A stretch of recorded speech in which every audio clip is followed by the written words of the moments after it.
ಎಲ್ರಿಗೂ ನಮಸ್ಕಾರ. ನಾನು ನಿಮ್ಮ ಬಾಲಾಜಿ ವೀರಸ್ವಾಮಿ. ನಾನಿವತ್ತು ಬಂದಿರೋ ವಿಚಾರ ಶಾಂತಿ ಕ್ರಾಂತಿ ರಿಲೀಸ್. ಮೊದಲನೇದಾಗಿ ನೀವೆಲ್ಲ ಶಾಂತಿ ಕ್ರಾಂತಿ ಸಿನಿಮಾಗಾಗಿರ್ಬೋದು, ನಮ್ಮ ಅಣ್ಣನಿಗಾಗಿರ್ಬೋದು, ನಮಗಾಗಿರ್ಬೋದು, ನೀವು ತೋರಿಸಿರೋ ಪ್ರೀತಿ ಅಪಾರವಾದದ್ದು. ಅದಕ್ಕೆ ನಾವು ಯಾವತ್ತೂ ಚಿರಋಣಿಯಾಗಿರ್ತೀವಿ. ನಿಮ್ಮ ಈ ಒಂದು ಪ್ರೀತಿ ಶುರುವಾಗಿದ್ದ ಒಂದು 2-3 ದಿನಕ್ಕೇ ನಾನು ನಮ್ಮ ಅಣ್ಣ ಶಾಂತಿ ಕ್ರಾಂತಿ ರಿಲೀಸ್ ಬಗ್ಗೆ ನಾವು ಮಾತಾಡಿದ್ವಿ. ಅವತ್ತಿಂದ ನಮ್ಮ ಪ್ರಯತ್ನ ಅವತ್ತಿಗೆ ಶುರುವಾಗಿದೆ. ಬಟ್ ಏನು ನಿಮಗೆ ಒಂದು ಸ್ಪಷ್ಟನೆ ಕೊಡೋದಕ್ಕೆ ನಾನು ಏನಕ್ಕೆ ಇವತ್ತು ಬಂದಿದ್ದೀನಿ ಅಂದರೆ, ಶಾಂತಿ ಕ್ರಾಂತಿ ನೆಗೆಟಿವ್ಸ್ ಮೆಲ್ಟ್ ಆಗೋಗಿದೆ.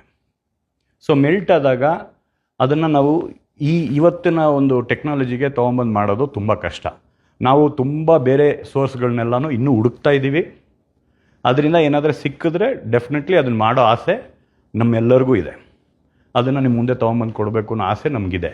ಆದರೆ ಯಾವುದೇ ಸೋರ್ಸ್ ಸಿಕ್ಕಿದ್ರೂ ಸಹ ಒಂದು ವಿಷಯ ಏನು ನಿಮಗೆಲ್ಲ ಹೇಳ್ಬೇಕಾಗಿರೋದು ನನಗೇನು ಅಂದರೆ, ಅದು ನಾನು ನಾಳೆ ಈ ಕೆಲಸನ ಸ್ಟಾರ್ಟ್ ಮಾಡಿದ್ರು ಅದು 8 ತಿಂಗಳು, 10 ತಿಂಗಳು, ಇಲ್ಲ 1 ವರ್ಷ, ಇಲ್ಲ ಅದ್ರ ಮೇಲೇನೂ ಆಗ್ಬೋದು. ಅದು ಏನಕ್ಕೆ ಅಂದರೆ, ಮತ್ತೆ ನಾವು ಕಲರಿಂಗ್ ಮಾಡಬೇಕು, ನೆಗೆಟಿವ್ಸ್ ಫೇಡ್ ಔಟ್ ಆಗಿರುತ್ತೆ, ಮತ್ತು ಮ್ಯೂಸಿಕ್ ಮಾಡಿಸ್ಬೇಕು, ರೆಕಾರ್ಡಿಂಗ್ ಮಾಡಿಸ್ಬೇಕು, ಎಫೆಕ್ಟ್ಸ್ ಮಾಡಿಸ್ಬೇಕು, DI ಮಾಡಿಸ್ಬೇಕು, ಸೆನ್ಸಾರ್ ಮಾಡಿಸ್ಬೇಕು, ಈ ಥರ ತುಂಬ ವಿಷಯಗಳಿದೆ. ಅದನ್ನು ಅವತ್ತೇ ನಮ್ಮ ಅಣ್ಣ ಅದ್ಭುತವಾದಂಥ ಕ್ವಾಲಿಟಿಲಿ ಕೊಟ್ಟಂಥ ಒಂದು ಚಿತ್ರ. ಇದನ್ನು ಇವತ್ತು ನಿಮ್ಮ ಆಸೆಗಳಿಗೆ ನಾವು ತೊಗೊಂಬಂದು ಬಿಡಬೇಕಾದ್ರೆ ಅದು ಅಷ್ಟೇ ಚೆನ್ನಾಗಿರಬೇಕು.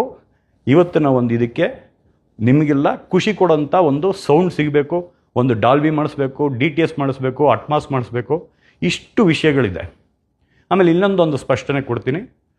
ತುಂಬ ಜನ ನನಗೆ ಮಾಧ್ಯಮಗಳು, ಅಭಿಮಾನಿಗಳು, ನಮ್ಮ ಕಲಾ ರಸಿಕರು ಎಲ್ಲರೂ ನಮಗೆ ತುಂಬ ಜನ ಫೋನ್ ಮಾಡ್ತಾ ಇದ್ದಾರೆ.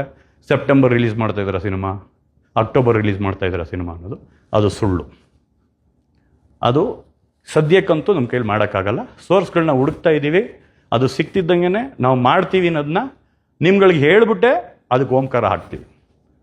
ನಮಸ್ಕಾರ.